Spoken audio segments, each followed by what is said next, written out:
Well, welcome to another episode of the Alamo City Sportscast. We're coming to you live straight from the west side of San Antonio. Puro exit 7 in the house. And Mike is on vacation somewhere in Barbados. Hopefully the plane lands and he gets there safe and he has a great time. He's going to send us some pictures, he says. I told him just as long as they're not of his feet and the fungal nail, I'm good. I don't need to see that. But we're going to be joined today. Our guest right now for today's show is going to be the one and only Matt Lerma. Matt, what's up? Not much, Joe. Just enjoying a beautiful Wednesday post NBA Cup morning, bro.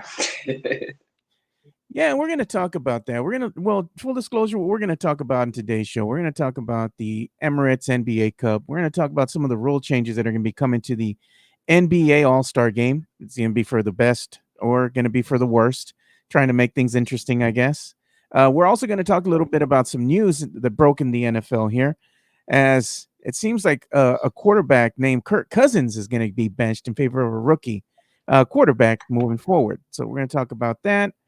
We'll talk about some Spurs news and notes here that our good friend Jeff Garcia just released this morning. And we're going to go ahead and preview the Spurs game because, I would love to say we're waking up and good morning to Spurs fans and Spurs fans only, like our good friend Fernandez always says to everybody on Spurs game day. But unfortunately, the Spurs aren't going to be back in action until tomorrow. So we're going to go ahead and kind of preview that. And we're going to talk San Antonio Spurs basketball with Matt Lerma here. And, we'll kind of have him tell his side of things because I know that, uh, Mike likes to go ahead and bring his Sochan hate into the fray here. So we're going to talk about what your predictions are for the Spurs and how you think they're playing with Jeremy Sochan in the mix here. But other than that, let's get right into it and talk about the NBA Cup, the Emirates NBA Cup. So yesterday you had the Milwaukee Bucks going against the Oklahoma City Thunder. I gotta be honest with you, man. I was watching this game. It was on ABC. It was boring, dude. Boring as F, Matt. I wasn't excited about it. At the end of the day, the Bucks wind up besting the Thunder 97-81. It was just a boring game, dude. It was just another game. There's nothing exciting about it. I was like, it's all right. What did you think? Kind of the same thing. I even tweeted this game is so boring, but it was just because they kept shooting threes and kept missing. At least the Bucks had a good sense to send Giannis to the hole a few times, and it wasn't just miss three after miss three after miss three.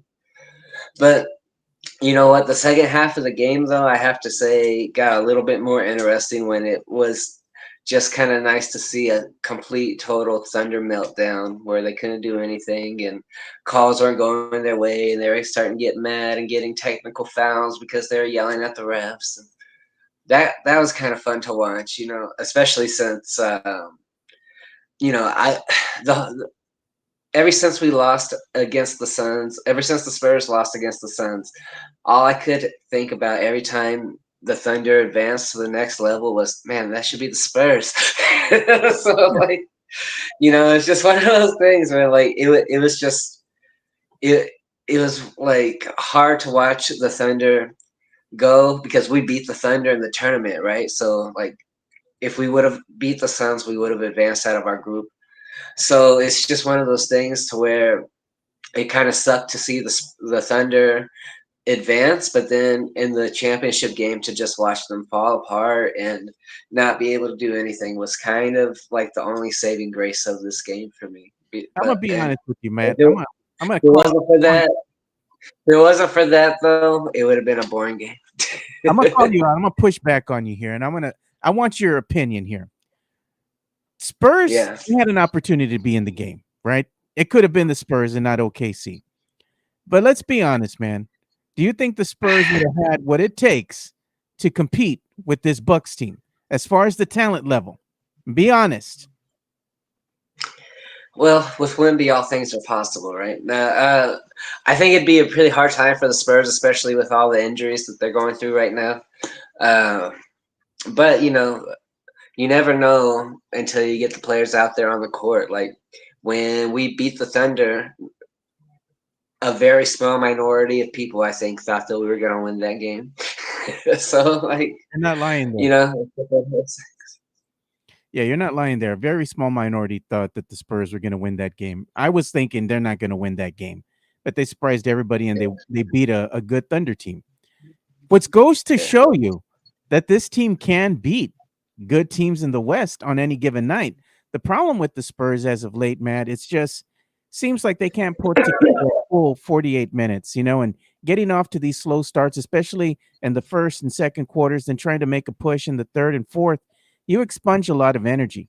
And that's not going to be conducive to you winning a lot of games moving forward if you can't come out and match the intensity of the opposing team. I think that's where the Spurs are getting themselves in trouble right now. And I think going up against veteran savvy teams such as the Bucks, they would have probably had some trouble there, even with Wemby. I would have still have enjoyed watching the Spurs go up against the Bucks. Would have given Spurs fans something to get excited about, and I would have enjoyed it. Would they have won? Who knows? But I think they would have given it a good run, you know. And if the shots were falling, it would have they could have made the game interesting.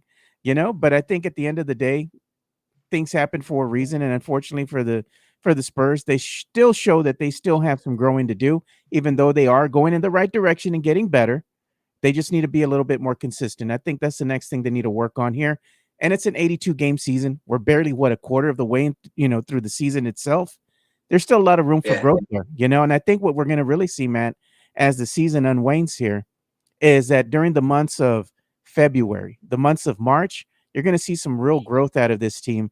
And I think they're going to start to tease the fans near the end of the season, and they're going to be like, "Look at this team, Mira. They're getting better." And then when it comes to next season, they're going to want them to come out of the gate like world beaters. yeah. That's just my It'll be opinion. interesting. Yeah.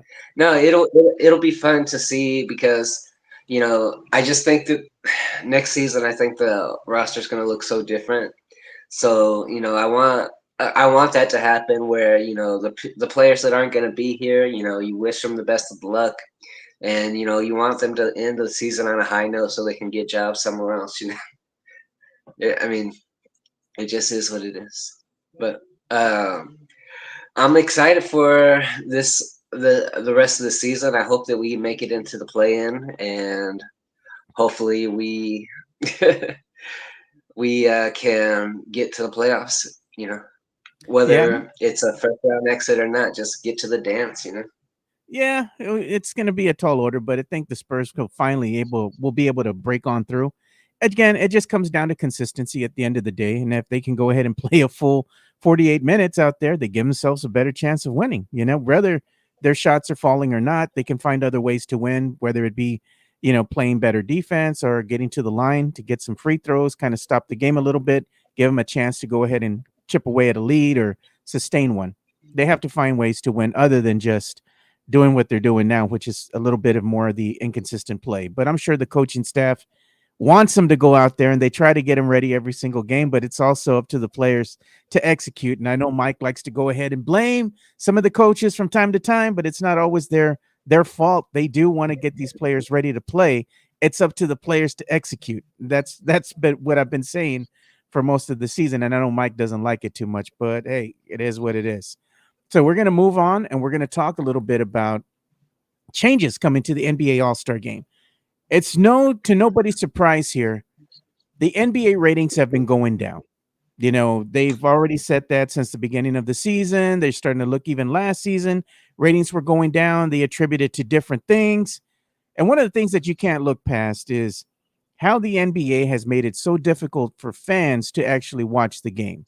No matter what changes they make and all that, if you made the games more easily accessible, I think the ratings would actually go up. One of the things is with the advent of the Stream East, and a lot of these illegal streaming sites, fans don't want to have to pay an arm and a leg to watch their favorite teams. They'll be like, you know what? F this. I'm just going to go to these illegal streaming sites and I'm going to watch the game for free. While it might not be in the 4K quality or whatnot, it's very watchable. And fans are going to start gravitating towards that. I think it's going to come to a point, Matt, where the NBA is going to have to go ahead and find a healthy median in between the two and try to make these games more accessible via streaming services or something.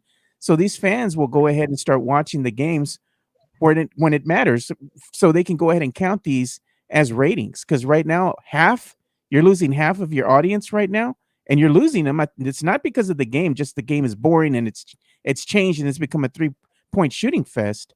It's also people are just illegally streaming the games. Man, that's what I'm thinking, man. What are you thinking?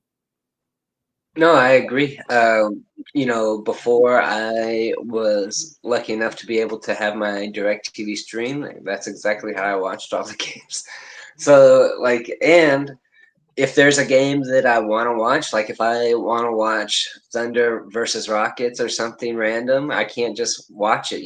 I have to either pay for NBA League Pass or I can, do it for free. So like, which one do you think I'm gonna do? What Yeah. So yeah, it's a weird thing because from what I understand, NBA's revenue is up. Like the viewership numbers are down, but their revenue is up from last year. So they have to know that there's a disconnect somewhere. So I'm just wondering what they're going to do to try to get fans to watch it in a way where they can count the ratings. They're going to have to do something like stream it on their website or something. I don't know, but they're going to have to figure something out. Yeah, somewhere they're going to have to figure things out. And I think what the league is doing right now is they're trying to go ahead and make things a little bit more exciting. I'm going to go ahead and share my screen here so y'all can see what some of these rule changes are for the upcoming NBA All-Star game. So this is something that NBA Communications released yesterday, so it's not something that I'm getting off of a shady site. The NBA and the NBPA announced today that a new format for the 2025 NBA All-Star game in the San Francisco Bay Area is coming, and they're going to go ahead and kind of change things up a little bit. It's not going to be the format that fans are used to, where it's East versus West, and they've tried to go ahead and do the thing where they pick players and whatnot. Now it's going to kind of be almost like a mini tourney in a way, where they're going to have three teams going up against each other. That fourth team is going to be chosen in a different way, in a different manner from what I was reading, kind of, looking through the way that things are going to come out here. It says, for the first time, the NBA All Star game will feature a mini tournament with four teams and three games. It says two teams will meet in one semifinal, game one, and the remaining two teams will meet in the other semifinal, game two. The winning teams from game one and two will advance to face the other in the championship, game three. It says for each game, the winner will be the first team to reach 40 points. So I don't know, man. I just think again, it's kind of like a reach. They're trying to make this like an in-season tourney almost, for the NBA All-Star game. I mean, what are your thoughts on Yeah. that?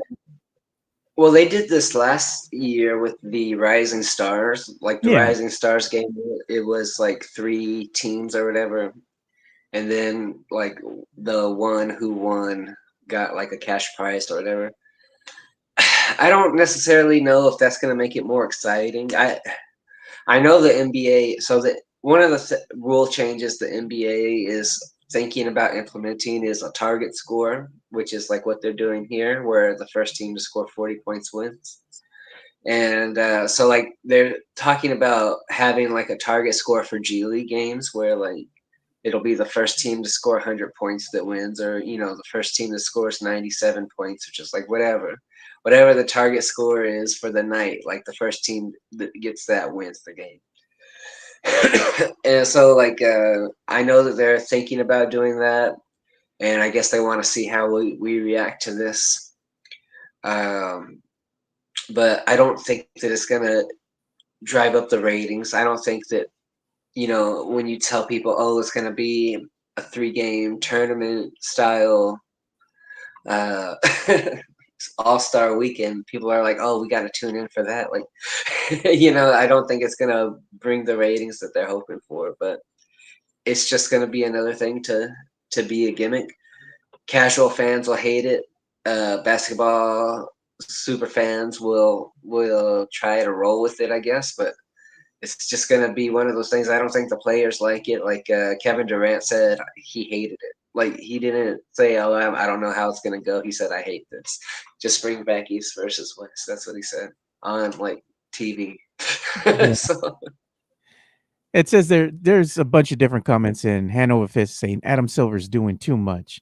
He wants to do a lot, but one of the things you need to wind up doing here is Adam Silver, you need to go ahead and do away with the dunk contest. To me, it's become very boring as of late. It's not fun, it's not exciting anymore. It's just one of these events people still watch because of nostalgia, I think. But at the end of the day, do you really care? Probably not. They need to do something to reformat that whole thing. And nowadays, if you're going to go ahead and do a dunk, we've seen that, done that before. They need to do something else. Have them jumping off trampolines or doing something. Maybe raise the court up a little bit, or have more than one court out there and have them at various heights. And if they can get a trick dunk off of the first one, it's worth so much. Second one's worth so much. Third one's worth so much. They got to do something, man. You got to have some type of effect, props, something out there to liven it up. Maybe even have two players from the same team go out there and represent, and have it almost like a team event. So something needs to change. This NBA All-Star weekend, I like watching the skills challenge. I like watching the three-point shootout. But then when it comes to that dunk contest, it leaves a lot to be desired. Rising stars, that's always fun to watch too. But I mean, celebrity game, who watches that? Do you watch that? No. No. Why do they have it? Well, I think the dunk contest could be fixed if stars were in it. Yeah. If it was John Morant versus SGA and Ant, then like hell yeah, that'd be fun to watch. But Mac McClung has won 2 years in a row, and he can't even get minutes on the court. You know what I mean? So it's just like, why do I care if Mac McClung does a crazy dunk if I can never see him do it in a game? Yeah, and Allow taunting, midtown I like that. yeah, taunting be fun. One thing that I think they could do too is just having to have like the NBA versus the G League. You know, if you want these players to come up and have to raise the stakes, get some of these G League players out there to do some dunks. You don't think they're thirsty? You don't think they're going to put on a performance and want to outdo their NBA brethren? I think that can make some really good competition come out of that. And I'd be down for something like that. If the NBA doesn't want to get involved in the dunk contest, have the G Leaguers do it. Instead, put somebody out there that wants to give it their all. Fans want to see the stars dunk. I get that, but they don't want to go ahead and dunk. They're like, well, I'm afraid I'm going to hurt myself. I want to go on a beach somewhere. I don't want to go and participate in the NBA All-Star weekend. All right, man, to each his own. But NBA, you got to do better, because the product you're putting out there right now is getting a little stale. It's the dirty diaper right now at the H-E-B parking lot in the summertime.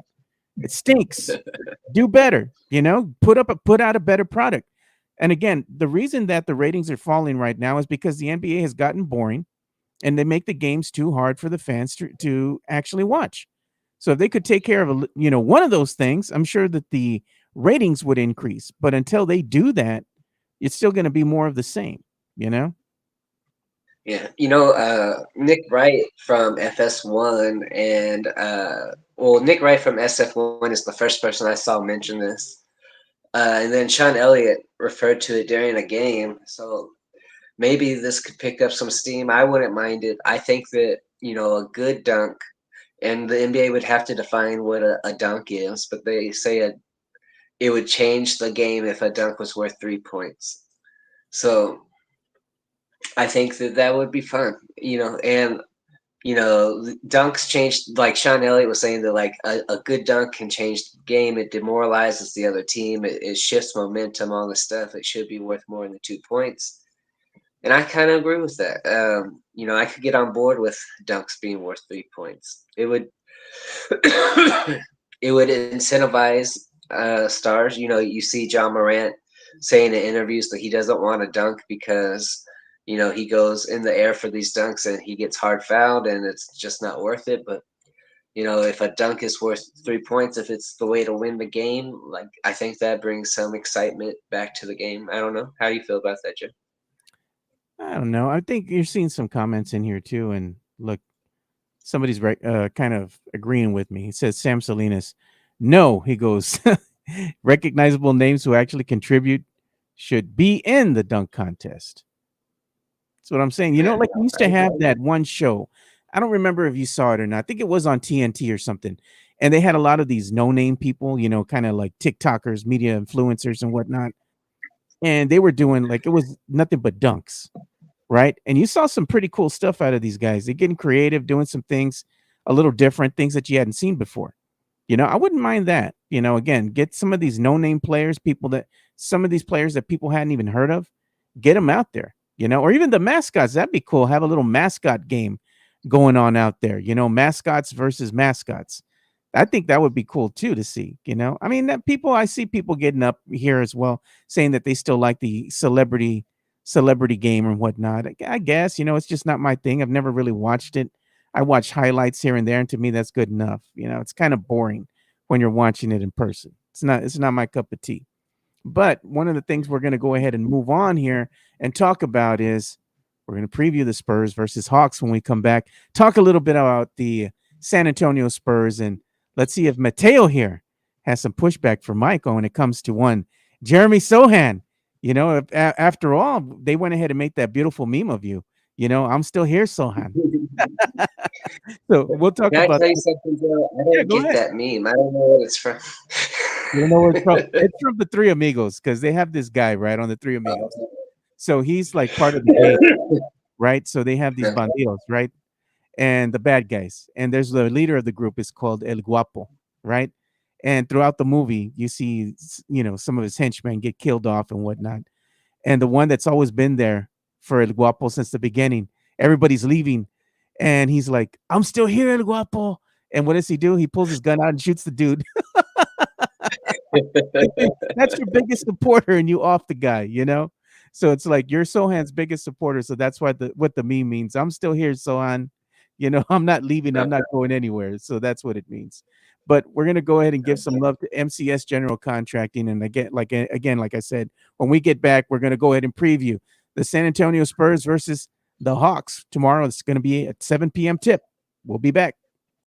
MCS General Contracting, more than 30 years of combined experience in concrete placement. They are the best in the business, honest pricing, high quality work. They get going on house foundations, driveways, concrete patio decks. If you want to extend the deck, extend the driveway. If you're a business and you need to put together a slab, a parking lot, or other concrete placement services or sidewalks, reach out to MCS General Contracting at 210-774-9155. They're confident in their skills, so give Chris Leha over at MCS General Contracting a call at 210-774-9155. And thank you for being a sponsor of this show. And there you go. If you want to get some of that diamond hard concrete in your life, make sure you go ahead and call Chris Leha of MCS General Contracting. His number is 210-774-9155. And if you need anything as far as a pickleball court, basketball court, parking lot, you know, maybe you need an ADA compliant ramp for your business, make sure you go ahead and call MCS General Contracting. If you want it done right the first time, their number is 210-774-9155, and let them know that you heard it here first on the Alamo City Sportscast. So let's go ahead and get into this, Matt. So we're going to have a preview of the San Antonio Spurs versus the Atlanta Hawks here. So one of the things that I'm going to show is a head-to-head that they have all time, you know, so we can go ahead and see what this looks like. What does this matchup look like in real time here? So this is the meeting that the Spurs and Hawks have had. In the regular season, they've played each other a total of 103 times.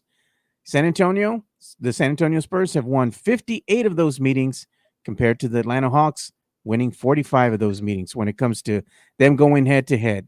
And you can see the record here going back to the 2023-2024 season. Hawks and Spurs met up first on November the 30th of 2023. And of course, the Hawks won that game. Then again on January 15th, 2024, Spurs and Hawks met up again. Hawks won that game by a final score of 109-99. The first meeting, the final score was 137-135. Hawks won a nail biter by 2 points. What say you, Mateo? Do you think the Spurs have enough to go ahead and best the Hawks here? Well, it'll be interesting. The Hawks have been winning a lot, but I guess you could argue that the Spurs have too. So we'll see what happens. The Hawks are a good team. You know, they have Trey Young, NBA superstar, leading the team. We have Wimby, NBA superstar, leading our team. We'll just see who gets the better of who. You know, in the last Spurs game, it was kind of cool to see Wimby guarding Ant. So I'm wondering if we'll see some, Wimby guarding Trey Young. And, especially, well, that last game was atrocious for a lot of people. So we'll see what happens. But, I want to see, Sohan, I want to see Steph Castle step it up on defense, because they have a really good defensive team now. They revamped that team. I don't know if you know, but like the people in charge of the Hawks are like Spurs people now. So Yeah. they're they're not trying to. I don't know. They're not this. It's not the same team it was a season ago or 2 seasons ago. So they revamped their team. They have a new little core with Trey Young and Zachary Ricochet and Dyson Daniels and who's the I don't know who the other guy is, but they have a new little core around them that they're trying to build up, and we'll see. It'll be a fun game. I expect the Spurs to get a win because I think the Spurs should go into every game thinking they could get a win, but we'll see how it all plays out. We'll see how it plays out at the end of the day, but we haven't seen the injury report yet. I think they might be releasing that probably later on today, or they might have already released it, just haven't seen it yet. But Spurs tip off against the Hawks tomorrow at 7 p.m. If the Spurs have a pretty healthy squad, everybody's playing. Yeah, I think I can go ahead and give the Hawks a good run here. The one thing that I think the Spurs have over the Hawks is going to be size inside the paint. I think the Spurs, when healthy, and everybody's playing, uh, they can go ahead and best the Hawks inside the paint. I think they're just going to be able to outmuscle the Hawks. The thing is that the Hawks can probably shoot the ball better than the Spurs. So if the Spurs can't get out and guard the perimeter, I think it's going to be an early night for the Spurs, especially if some of these players wind up getting hot and just can't miss. Spurs can't fall behind early. They got to come out. They got to be able to match the intensity. And again, if you fall behind 20 points, 17 points, while they show that they can win against some teams, they also show that they struggle at times too when it comes to shooting. So if they get hot and they go on a streak, that's great, but can it be sustainable? That's my biggest concern for them. And that's why, again, you don't want to fall behind early. You got to come out and match the team's energy. You don't want to fall behind by double digits in the first quarter. It makes it harder for you to try to come back from being down 10, 17, or 20 points in the context of trying to make runs in the third quarter, fourth quarter, again, when you're trying to expunge the energy. It's one of those things. Yes, they can do it, but it shouldn't be something that they have to keep on doing, because if you use that all that energy to try to come back against a bad team, and you win by 3 or 4 points, and then you play a better team the next night, how tired are you going to be for that better team? Because you're going to have to play more consistent basketball for a full 48 minutes, and they're probably not going to squander a 20 or 17 point lead. So that's what the Spurs are up against. And that's why you see the record the way it is right now. While they've lost some close games this season, they just, again, it all comes down to consistent play. And that's one of the biggest question marks I have about this team right now. Can they do these things consistently? I believe that they have a good chance of beating the Hawks. I'd like to say that they do get the win against the Hawks tomorrow. I would like to believe that as a Spurs fan. But you have the faction of fan like Michael Jimenez that attribute the Spurs are losing right now because of one Jeremy Sohan. What say you, Matt? Well, I don't think so. So like we were talking about how the Spurs slow starts have like been like when the Spurs lose, it's because usually they have a slow start. Well, the Spurs don't really have these slow starts when Sohan plays in the starting lineup. Like the game against the Trailblazers, it was like 33-33 at the end of the first quarter. The Timberwolves was a little bit of a different story, but nobody was really contributing except for Wimby and Sohan for most of the game, and Harrison Barnes came across along in the second half and scored some points. But I mean, for the most part, it was a Wimby Sohan combo. And I love Jeremy Sohan, but there's no situation where he should be the second highest scorer on the team. You know what I mean? So, we can't have that. We need Wimby to score. We need Devin Vassell to score. He only gave us 4 points in that last game. Steph Castle only gave us 2 points in that last game. So I just don't see how you could see someone uh, when the team is not performing well go out and give you 17 points and 15 rebounds and then say, "Oh yeah, he's the reason. He's the reason we're not winning." Like it just doesn't make sense to me. So like I'm not saying that somebody's untouchable. I'm not saying that this person is going to be here forever. I'm just saying that if you're going to say that this is the reason we're losing, at least make it make sense. You can't tell me that the guy who scored points and got all the rebounds is the reason we lost when, the highest paid player on the team scored 4 points. One You of the know? things that's happening too is it seems to me that at times the Spurs look like they played better just from the eye test with one Stephon Castle, right, in the lineup there in the starting five. Now that they kind of put Sohan back, Castle's been delegated to coming off the bench here. I think that could be another deciding factor as well. Stephon Castle, at the end of the day, to me, is just a better offensive player than one Jeremy Sohan. Jeremy Sohan will go ahead and give you more defensively, and he can go ahead and contribute well from the offense. And I said, Jeremy Sohan, if you can get 8 points out of him a game and you get like 12 rebounds, 13 rebounds, that's great. He's out there to be a defensive presence. He shouldn't be the focal point of the offense. If he gets his, great. But, when you're having him score 14 points or, 16, 20 points a game, then that means that somebody else on the team isn't doing their job. It means that they're not having a good shooting night. And that's where our gripe, our argument comes in with having Jeremy Sohan in the starting five. I just think at the end of the day, to me, it makes more sense to go ahead and start Stephon Castle only because I believe that he's a better overall player than Sohan. That's just my thoughts, Matt. Yeah. Well, me personally, I think they should both be in the starting lineup. I think I that do that. if you had to choose someone to go to the bench from our starting lineup to put Castle back in, I would send Champagny to the bench. Like I don't think he was ever meant to be a long term starter. He's only a starter right now because Devin Vassell's going through his recovery from his surgery.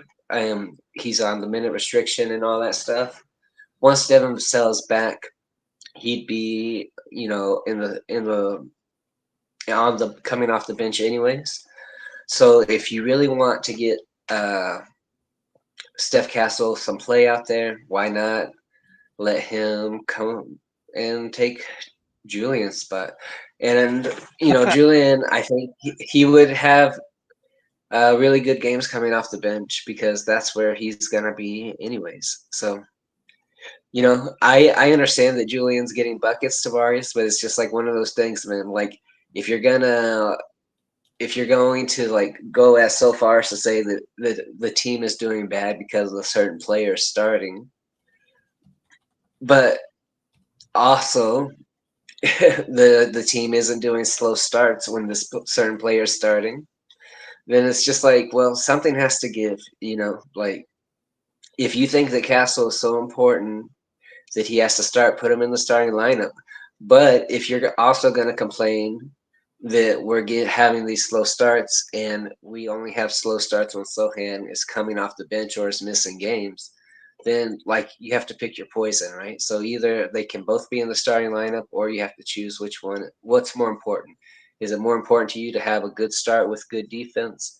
Or is it more important for you to have Stefan Castle in the starting lineup and have to come back from a deficit?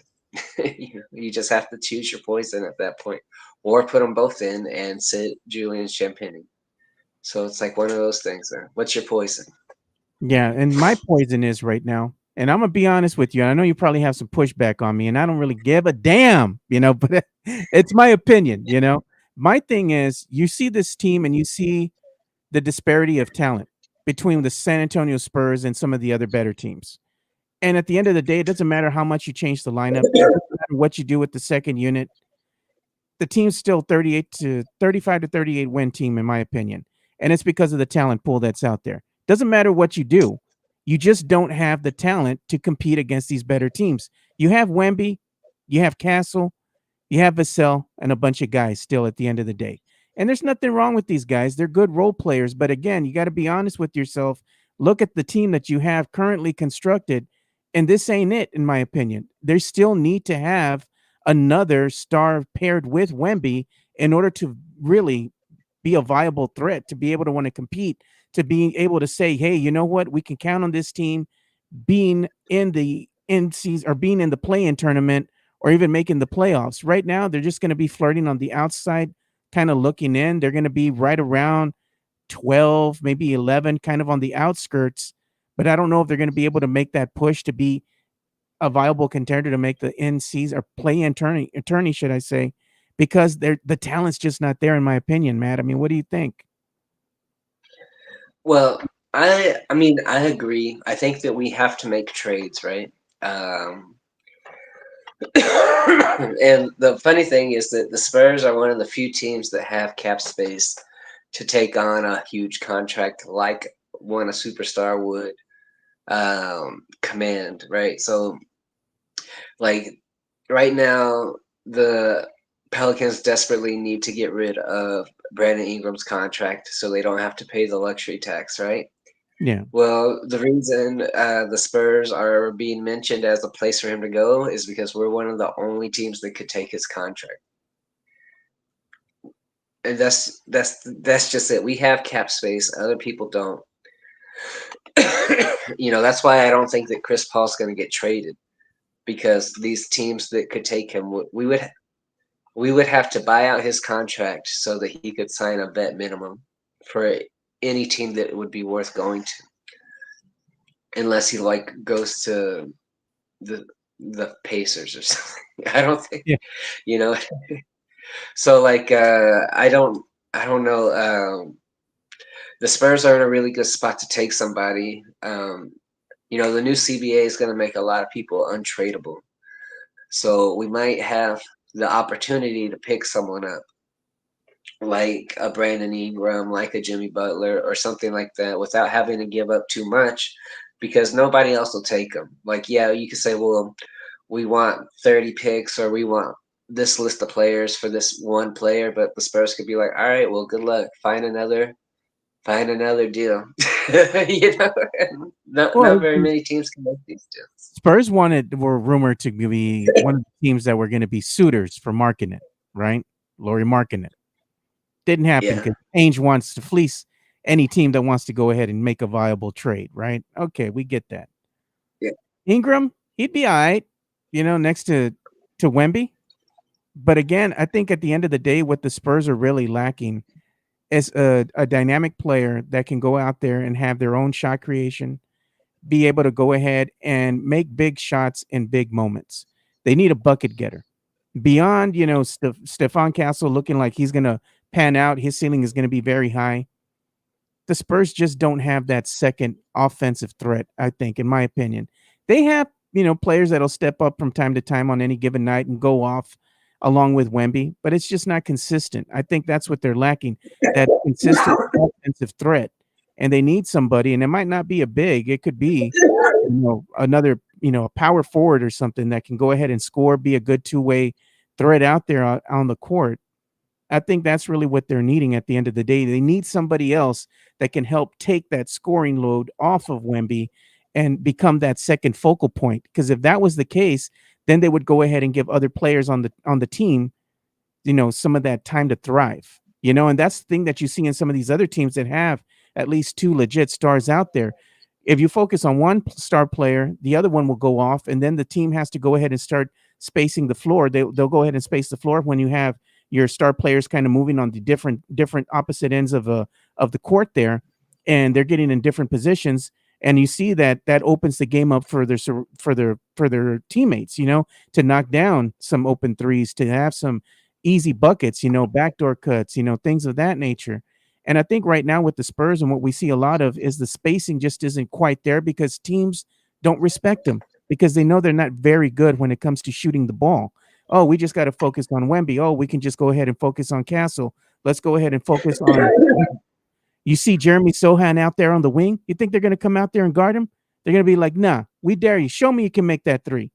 Show me you can knock down that 15, 20-foot jumper. They're not going to go out there and guard him. They're going to let him have that shot all day. They're going to go ahead and focus on the head of the snake. And that's it with the Spurs. It's not hard to scheme against them. The problem with them is that they just can't knock down consistent buckets. That's why I'm like, if they're going to get another star player to, pair along Wemby, it needs to be somebody who can go ahead and knock down those shots consistently. I don't know who that player would be right now, but I'm saying I think that would be a great addition to this team. That's just my opinion. Matt, what do you think? No, I agree. I think we need to go out there and get somebody. Like I've been saying for a long time, we need to start thinking about who's available. De'Aaron Fox hasn't signed his extension with the Kings. I know that we all think of Castle as our point guard of the future, but I mean, if we could get De'Aaron Fox for a while, that'd be great. I think he'd do exactly what you're saying, Joe. He'd be able to create his own shot. He'd be someone who would take the attention off of Wimpy. Like there's so much. There's so many times where you see Wimby with the ball in his hands, and yeah, the defensive players are with their man, but they're looking at Wimby. They're trying to see what he's going to do. They don't care if Blake Wesley or Jeremy Sohan is cutting to the basket. They're trying to see what the hell Wimby's going to do. Yeah. So like if they could get another player like a De'Aaron Fox, or even if Devin Vassell could just become a consistent person to where like when he has the ball, you have to pay attention to him. Just that would help a lot. And I know that Chris Paul helps a lot because he's navigating and telling people where to go and all that stuff. But Chris Paul can go a few games without scoring points. I don't think he scored in the last game. So it's just like he's not really a threat like he used to be. He's more, try to find someone who can shoot the ball and not a shooting threat. So if we could find someone who can kind of do what Chris Paul does and also be a scoring threat, like again a De'Aaron Fox, then I think we'd be cooking with grease, Yeah. And look at it like Sam Salinas' comment here. He says, "Is Lerma saying wimpy? So you saying the Spurs are playing with wimpy ganas?" Hey, I say it with love. I say it with love. And that's funny that's a phrase that was coined here on the show, right? And it's kind of made its way from time to time to Spurs Twitter. You see it pop up here and there. And I think it's funny, it's like wimpy ganas, and sometimes they'll be like, "What is that?" And they'll be like, "Oh, got to watch the Alamo City Sportscast." And look at this. Jason Garcia saying, "Mountain Cedar that bad, Matt." And Mario Cavazos was talking about your dry cough. He's like, "You need to go get that checked out, bro." It's like I think Mateo is succumbing to the Mountain Cedar. Hey, I'm coming back from an illness, man. If you would have asked me to do the show last Friday, I would have said no. I know. You couldn't even do the spaces at one time because you were just not feeling good. You were saying, "I'm sick." Yeah. Matt Lerma. That's how you should announce yourself for the Spurs Twitter Spaces.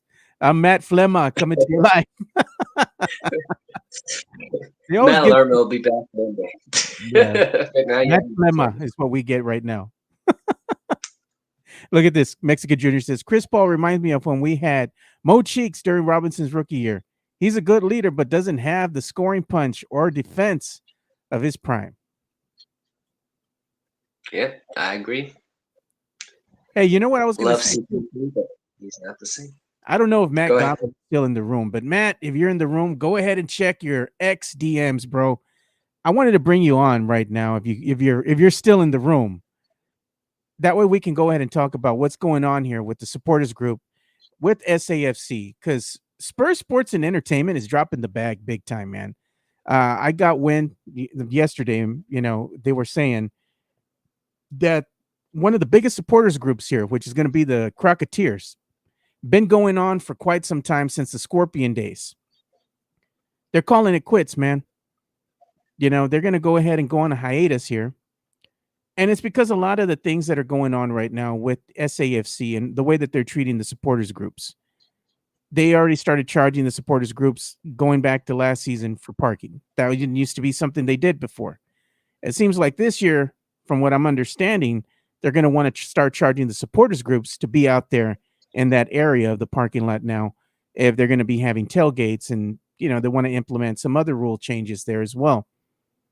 I'm like, at the end of the day, soccer goes hand in hand with your supporters groups. You need the supporters groups out there because it's a tradition. It makes the games more exciting to have these supporters out there beating the drums, singing, chanting, getting crazy with the scarves, and kind of distracting the opposing team. And it's part of the game. It's part of the tradition. I don't know really what's going on right now and why San Antonio FC is doing what they're doing. I know it's heavily driven behind decisions coming down from Spurs Sports and Entertainment. But at the end of the day, if things keep on rolling this way, I don't know if SAFC is going to be here beyond another season. So if you haven't gone to see an SAFC soccer game, you might want to go this Very next. good. This could be it, man. I think the end is nigh, and I think the Spurs are starting to go ahead and kind of trim some of the fat here, and they're like, we don't really care about soccer anymore. Because there's by them kind of pushing out, it seems like, in my opinion, trying to push out the supporters groups. They're making a big, let's say, sign here of what's to come. So it's like, do And you care? they're 2 seasons away from a championship too, right? Like They were. that, it's just ridiculous to me, man. Like SAFC was a great product. They couldn't keep the players. They just brought in a new coach. It's like, come on, like get it together. What are you doing? Yeah, and And now they're doing this to the supporters. Like, come on. you need the supporters groups. The supporters groups do so much for the community beyond just go out there and chant for, SAFC. They do a lot of community work, a lot of community involvement. It's a way of the community coming together too for these games, because when you go out there to an SAFC tailgate, you see all these supporters out there, you're going to meet a lot of great people. You go out there and you do the rounds and you just start talking to people. If you don't know anything about soccer and you just want to be there for the free drink and booze, slowly you start being converted into a fan because you ask questions. Hey, how does this work? Or what's going on with the team? And people are so forthcoming and wanting to talk with you and empower you with knowledge, and you slowly but surely start getting assimilated into this community, because that's really what it is at the end of the day. And again, man, I've met a lot of great people out there, and I've gone to these tailgates for quite some time. I didn't make any of this last season because I got so busy, but I hope to at least make one or two this upcoming season, because this might be it, man. You know, the Spurs went ahead and parted ways with the Rampage. They went ahead and let the Silver Stars go to Vegas, and again, the Rampage are now a Vegas team as well. Is SAFC destined for the same thing? Are they going to go ahead and wind up, just cutting them loose, and they're going to go ahead and migrate over to Vegas? I mean, that could be a real possibility. As at the end of the day, it just shows Spurs Sports and Entertainment only cares about one thing. That's the San Antonio Spurs. It seems like they care more about that Project Marvel, going out there and getting that arena built downtown. And it's just a cash money scheme at this point. They just care about the team that's making them the most money. Yeah, it's a shame because SAFC was great. They won a championship not even 2 seasons ago.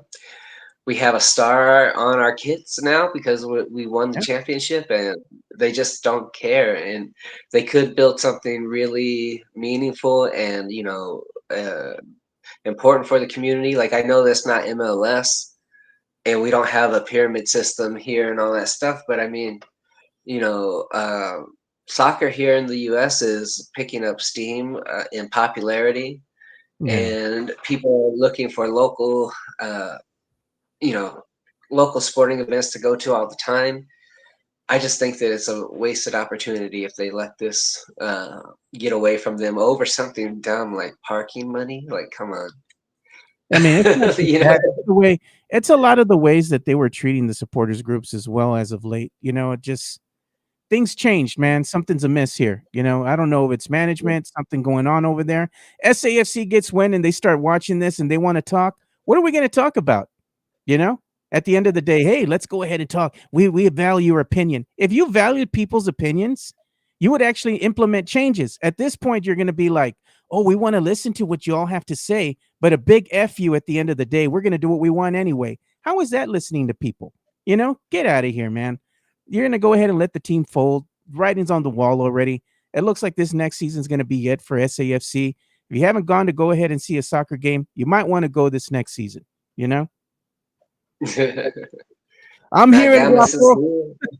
here. Matt Gomez, come in, chime in, dude. If you want the link, I'll send it to you now. I went ahead and got hold of you right now via the Twitter X DMs. Go and check them, man. If you want to go ahead and chime in, kind of clap back, I'll be happy to send you a link so you can join us right now.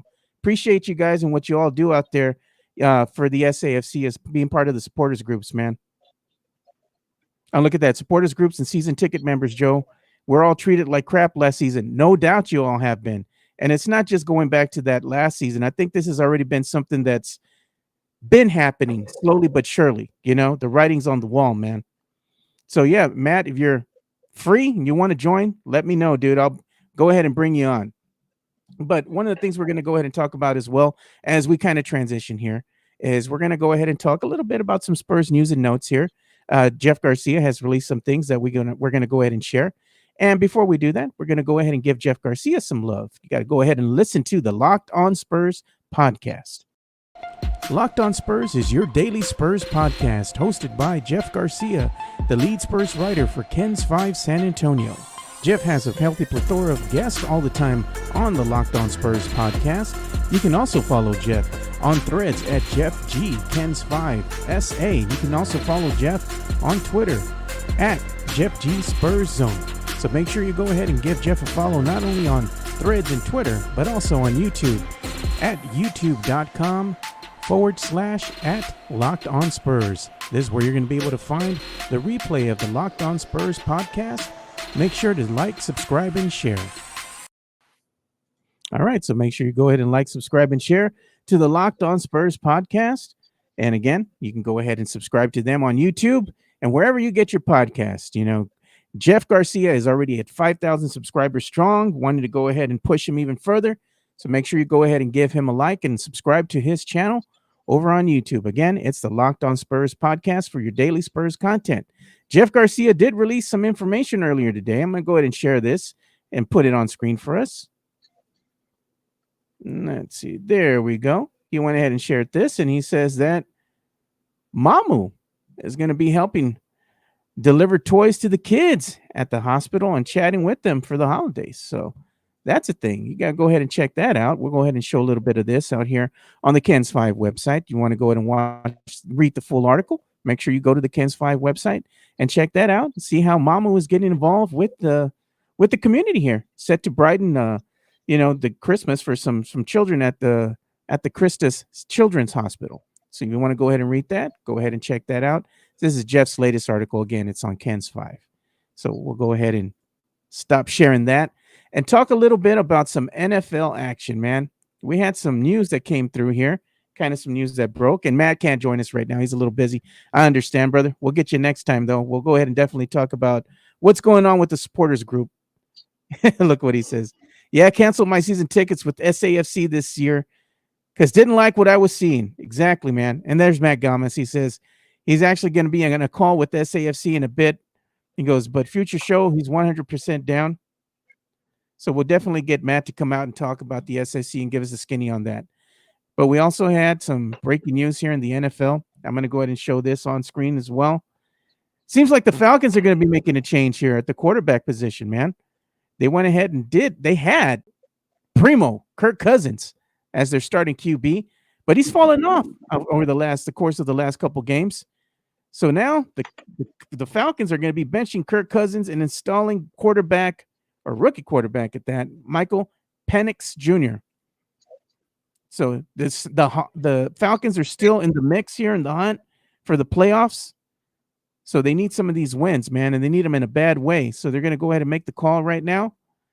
We'll see if this pans out for them, man. I don't know if you watch the NFL that much, but Kirk Cousins started off the season pretty strong, but it just seems like he's fallen off the last maybe 4 or 5 games.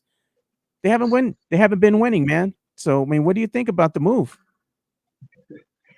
I'm happy for Michael Penix Jr. The NFL is a tough gig, man. You either work or you don't. And Kirk Cousins, he was paid a bunch of money. I forget the amount, but I remember when I heard that he signed with the Falcons, they had a huge deal. So just to hear that, just a few weeks later, I guess it's towards the end of the season, but now all of a sudden he's out. It's just like something happened. And I'll be honest, I don't watch that much Atlanta Hawks or whatever Falcons? Falcons football. I don't watch a lot of Atlanta Falcons football, but just to know that Kirk Cousins, who's a really good quarterback, came in there and shit the bed. You know, it's good to see that they got rid of him. It's not like the Cowboys where they're like, well, in Dak we trust, or none of that shit. They're just like, you suck, get out of here. We're done with you. If they can get out of his contract, then fine. But if not, whatever. It is what it is. At least they can try to finish the season strong. You know. Yeah, and look at this. We got Midtown Texas coming in hot, man. $4.99 super chat. He says, "Happy Hanukkah for me and Sam Salinas and JHNSB. Appreciate you boys, man. I really do. We appreciate you all supporting us and always being in the chat with us. We were grateful for it, man. We're going to go ahead and look at some information that I put up here on the screen. And Kirk Cousins got $62.5 million this season, and the team is on the hook for 27.5 million guaranteed next season. And they're saying that it is a tradable contract if the team believes in what Kirk Cousins has to offer. So if a team is needing a veteran quarterback, maybe they go ahead and take a shot here at one Kirk Cousins and try to absorb that 27.5 mil fully guaranteed contract if he can help out another team. One of the teams that could looking like they could use a quarterback is none other than the New Orleans Saints. But I know the Saints faithful will be like, not only no, but hell no, they don't want them no Kirk Cousins. So I know Michael will be against that, no doubt. But just going ahead and showing that, yeah, it's a disparity of what happens in the NFL. If you're not winning, you're gonna get benched. Kirk Cousins right now is just not living up to par. And I think there might be something to said about maybe him having an injury, something going on, but they're just not wanting to disclose it right now. That could also be something that the team is having to deal with behind the scenes. So whatever happens here, wish Kirk Cousins the best, the primo. Hope he can go ahead and find some life out there, maybe with another team next season. Because I think his days as being the Falcons QB, they're pretty much over, man. Look at Oh Elias. yeah. Oh, Maddie, stop disrespecting my cowboy dog. They do Look, it to themselves. So they do it to themselves. look at he says, lucky I can't call and cook because I know that Elias is busy working right now. Kirk Cousins. Oh, said for a minute there, I thought Lerma finally came to the sense and was talking about Sochan having to go. I was wrong. I'm still here, Sochan. We got to go ahead and put up that meme one more time. It's the best meme that we've had so far. This is the meme of the year, Matt. I mean, it was just gold, and it was all done by one and only Bear County Social Peril. But then, of course, Elias, he had to go ahead and put his spin on it. And it's really good, dude. It's very good. I'm still here, Sohan. That meme gets a lot of use on this show. And what did you say one time, Matt? You're like, I look beautiful. Yeah. It's a beautiful rendition of me. Thank you, Bear County Social. Not only Bear County, but it's also Sith. Sith is the one that changed it. Originally, Bear County had put "I'm still here, El Guapo," and then Sith changed it and he puts "I'm still here, Sohan." Does Matt own a No, I Sohan don't. jersey? I don't. Mm-mm. Y'all, you want to go ahead and get Matt a Sochan jersey? Maybe you go ahead and give him some super Christmas is chats or coming up, you something. guys. Yeah. Get Matt some super chats, man.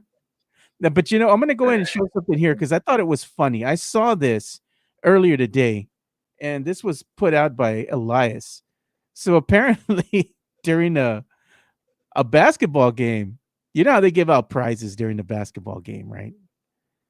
Look at what Mm-hmm. happened with this. This somebody dropped the bag here, and this is by our one and only Sith Elias here on the X.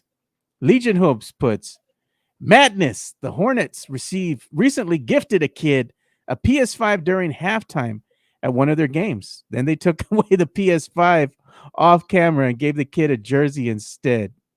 You know, What? today the Hornets issued an apology and will now be giving him a PS5 and VIP tickets to a future game.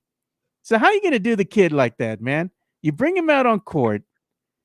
You say that he's won a PS5. You immediately take it away from him and you give him a jersey. Come on, man. That's a Grinch That's right funny. there. That's dirty work right there, man. That's like when Michael Jordan had to make sure that guy won his prize.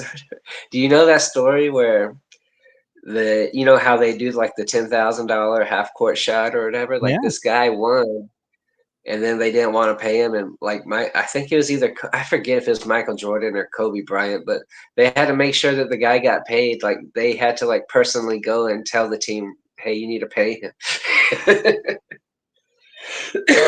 Because like he had like reached out and was like, "Oh no, they never paid me," and he was like, "I'll take care of it." And he had to go to the office and be like, "Hey, you got to pay this guy." That's crazy.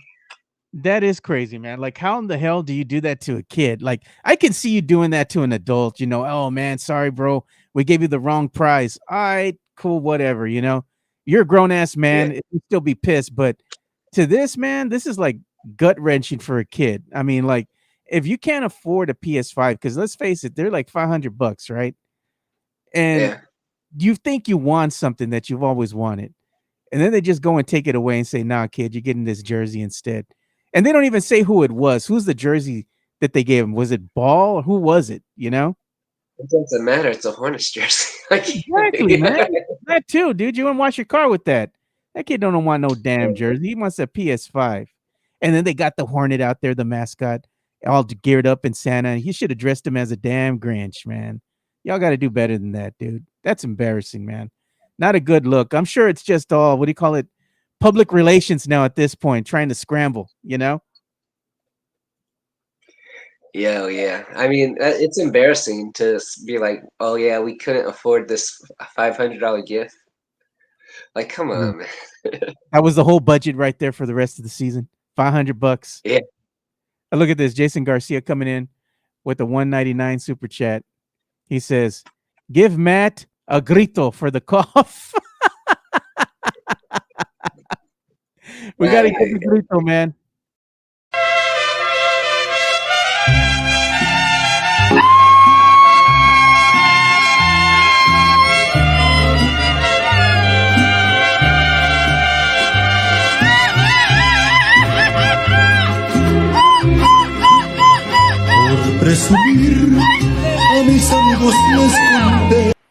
There you go.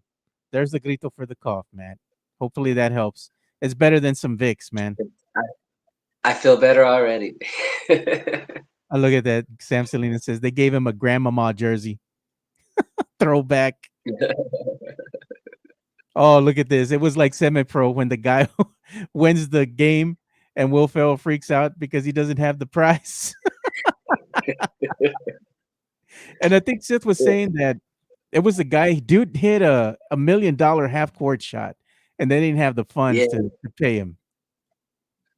That's what it was. Well, what's funny is that when there's a huge cash prize like $1 million half court shot, like if someone wins it, they have to pay it through an insurance payout. So Really. I don't know. It's just like one of those things. Yeah. Oh, And I got the VIX. I got the VIX, y'all and guys. Vicks. You know what you need? You need that, and you need to get some Sprite, man. But you know what? I've been telling Mike this for quite some time. Nothing beats that Diet Dr. B, bro. That hits different, man. That's my drink of choice right now in the morning, dude.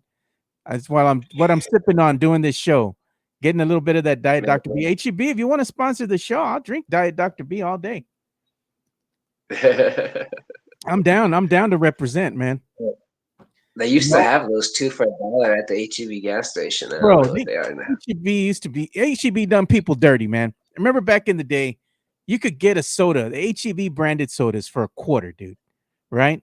Then slowly they started encroaching, right? Going up 35 cents, 45 cents, 50 cents. Then it was 75 cents. I'm like, HEB, y'all play too much, man. I see exactly what you're doing. And now the damn HEB cola is just as much as a regular soda, dude. It's like maybe you're saving like a dime or something, but it's the same. But I'll tell you what, man, they did it right with the Diet Dr. B, bro. That shit hits different, man. Me and my niece love it. But Diet Dr. B is legit, man. People sleep on the Diet Dr. B, but they're missing out on it. Oh man, look at that. Alex Noriega. Now that grito's going to be stuck in my head all day. There you go. And look at Elias says, Diet Dr. B and a bolsita. Saca la bolsita. That's what he's saying. Mike gone and Cooper went nuts. I've sent Joe Grito alternatives, you guys. Just there could be multiple Gritos, but whatever. It's cool. We're gonna have some other Gritos, man. Because one of the things I wanted to do is I wanted to go ahead and get Chris Leja from MCS General Contracting out here. I'll go to his house or something. I'll give him a shot at tequila or two. And then I want him to do a Mexican grito, full on real Mexican grito. And that's what I want to play from now on the show, man. Oh, look at that. We got a $4.99 super chat coming in from Tex-Mex Frank.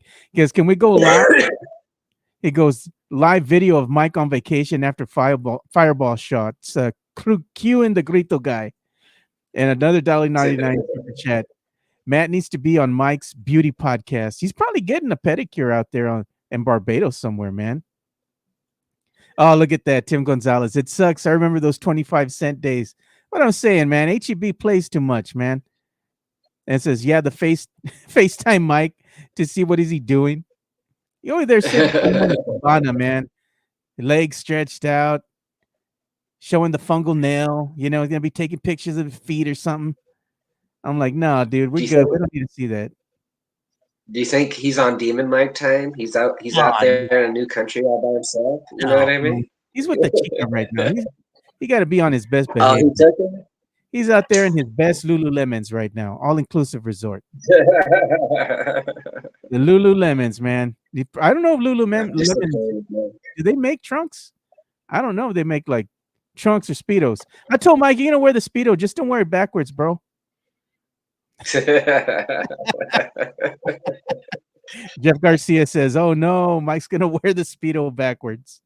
But let's go ahead and play this video too, because I saw this earlier today and I know that Sith had put it out there. This is a conversation with the great Reggie Miller and Mark Jackson, right? And this conversation was being had about the GOAT, Tim Duncan, right? And Mark Jackson, you know, he's a bona fide Spurs hater. He always has something to say about it, man. You just can't let things be. So go and play the audio. Is he the greatest ever? No. Greatest what? Power forward? Oh, he's definitely the greatest power forward. He's not. You know that's not true. He's the greatest power forward ever. But we're not going to stretch it to him being in the GOAT conversation. And I say that with great respect for him. 5 rings, 3 MVPs, all defensive player for 10 plus years. We know his resume. Okay. I can name you 10 other guys that you got to put in that conversation if you're going to go that far. Who? Wilt? Not 5. Will has won 2 championships, right? No. I didn't know we judge as champions. Yes. No, that's not how you judge. Oh, yes, you do. No, that's not how we judge. That's not how we judge. You don't judge greatness? Not on how many championships you won. That's the stupidest thing I've ever heard. You're not going to judge greatness by how many championships you won. Come on, man. What kind of dumb stuff is that he's talking, man? Mark Jackson, how many championships have you won, brother? I don't know. Yeah. It sounds like something a loser would say. Yeah. How many championships did Charles Barkley win? You know? They always make fun of You him with know, that. Reggie Miller didn't even win a championship, and he didn't even agree with him. No, that's what I'm saying, dude. He's like, hey, you got to judge based on championships and the pedigree. Look at his accolades: 3-time MVP, 5-time NBA champion. I'm like, come on, man. He's gonna go down as the greatest power forward in NBA history. He is. And Mark Jackson's still like, no, there's 10 other guys that are better than him. Show me. Mark he's smoking that good right now. He's a dumbass. Bona fide dumbass.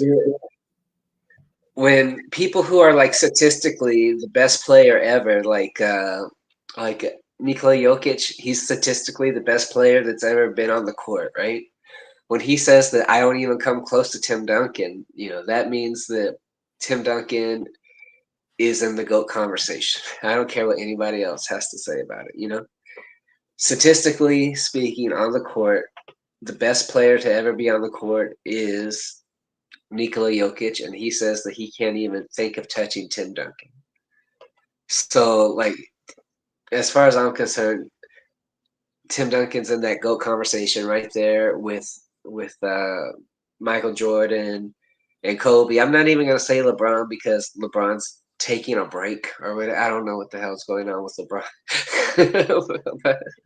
He's getting old, Matt. That's what's happening with LeBron. Yeah. Father Time's catching up with the brother. You can't beat Father Time, man. He's undefeated.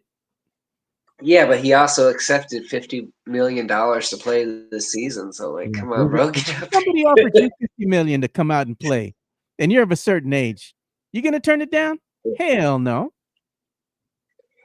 No, I mean, but I also wouldn't be like, you know what, guys, I'm just gonna take a break. I'll be back. Maybe, I don't know. LeBron, the body's not lying no more, bro. LeBron, he looking tired, dude. At the end of the day, he's gonna finish the season. Whatever happens. He's gonna be like, I'm tired. I'm tired. It's time for me to go, man. I can't see him coming back for one more season. I mean, why would you want to come back and just be a shell of yourself? If the decline is already happening and you could feel it, just call it quits, bro. Yeah, a popular YouTuber, Jimmy High Roller, made a video about like how like LeBron's the first player to beat time or whatever, and like I swear, right after that video released is when the decline started happening with LeBron. I was like, dude, Jimmy High Roller cursed LeBron. LeBron looking tired, bro. That's all I'm saying. And they're gonna pay you that money. That's not LeBron's fault. That's the Lakers' fault. They want to throw money at him. Go ahead. He ain't gonna turn it down. We're going to go ahead and start ending the show here, but I'm going to go ahead and show this before we do. And this right here is something that you're interested in, Mateo. There's going to be San Antonio Brahmas, man. Season's only 160 days away, till spring, March the 28th, which is my birthday there. It says, join the Stampede, season tickets on sale. You excited about the Brahmas? Because I know Mike says he don't even want to go and watch one game. I am. I think it's unfortunate we have it's not unfortunate that we have the Final Four, but we're not going to get that many home games this season because of the Final Four.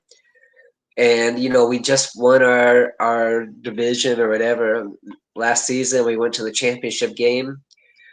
I think it's a good chance to build. We keep talking about how we want an NFL team to come here, but you have to go out and support the team you have. The NFL is not going to come out here and be like, oh, you have an XFL team. What are their numbers like? Oh, we barely fill half the stadium. They're not going to come here for that. We gotta go out there and show support. People who think like Mike that it's not real football or it's boring, they're shooting themselves.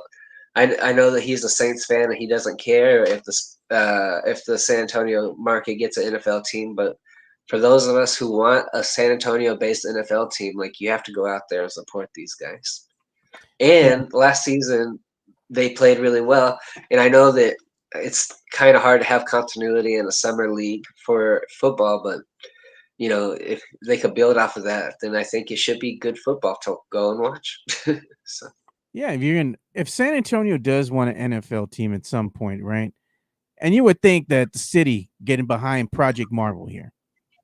wanting to go ahead and build a sports and entertainment complex downtown as a starting point. And you see what they're doing with the Alamo Dome. And they want to go ahead and revitalize it, make it look a little better because it's still going to be ugly as hell. I don't care what they do. Like putting lipstick on a pig. It's still a pig at the end of the day. You look at the Alamo Dome, it's still a shoebox at the end of the day. I don't give a damn what you do about it or what you put inside of it. It's still ugly.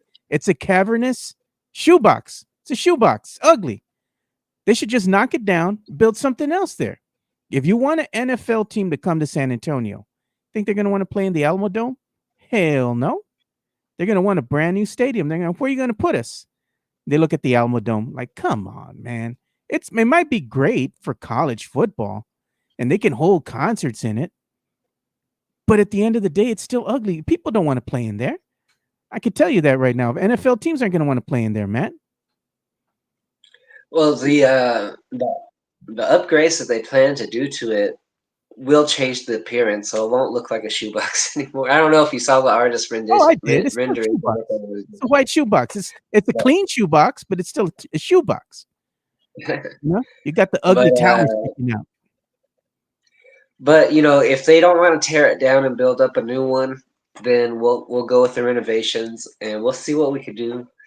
I hold out hope that one day San Antonio will have an NFL team, and then I could become an NFL fan again for real. Look at this coming in with the hot takes. Spurs, sports, and entertainment will find a way to fold the Brahmas. Hand over fist, I've seen the pic, and it came out that was AI generated. So don't believe the hype on that one, man. Yeah, that's the thing now with AI stuff. It's getting quite good. Everybody's doing stuff with saying things about celebrities and whatnot, and you wind up finding out that the film, the photo, whatever it is, been doctored by AI. I mean, you can't believe everything you see out there, man. Unless you see it by a reputable outlet, it's probably just somebody making it up, man. And look, we got Mario Cavazos coming in here with some chats here. The mission and SAISD agreed on building their new baseball field on top of Fox Tech, La Tecla. I know where Fox Tech's at, man. And they're going to go ahead and build it. Yeah, they're going to go and build it out there. I'm like, all right. But, at the end of the day, I know that SAISD, the deal that they were making is saying, we'll give you the property, but in return, we want so much money every single year. So they know what they got. The city's going to have to go ahead and make that deal with SAISD. And the thing is, what's the school district going to do with the money, though? Who knows? Maybe they'll buy books or something. That's like maybe they'll build new schools. Maybe they'll go ahead and revitalize some of the aging schools, something. I mean, they got to do something with that money that benefits the kids in the community at the end of the day. That's what I'm saying. Like, don't use that money to pad, the there of the pockets of the people who make six figures plus. Do they really need more money? Probably not. Give it to the kids. Help the kids, man. Like Taylor says, do it for the kids. But Matt, we're going to go ahead and bring the show to an end here because I know you got to go. I got to go. I got to get ready for work. But before we do, where can they go ahead and follow you on the X? Yeah, my username is on the screen, Matt Lerma _PS. I do post-game spaces after every Spurs game, so go ahead and follow me on the X, y'all. And thanks for having me, Joe. Yeah, like always, man. Thanks for joining me. I appreciate you stepping in for Mike while he's away on vacation in Barbados. But yeah, you can go ahead and follow me too. I'll be on the X. I'm at the Area 210 podcast, so you can go ahead and check that out. Go ahead and follow Matt here, and also join. He's going to be doing our hosting a Spurs space after the game. Usually, it's around 10 minutes or so after the game. Yeah, by 10 minutes after the game for sure. Yeah, make sure you join. You can talk. It's a free space too. It's everybody's welcome to come in and just voice your opinions. What you're thinking about the team. It's a safe space. No one will be in there coming at you crazy. Matt's a good moderator. In case it gets out of hand, he'll be like, hey, y'all play nice now. But for the most part, everybody's really, really talkative. They're open to what everybody else has to say about the team.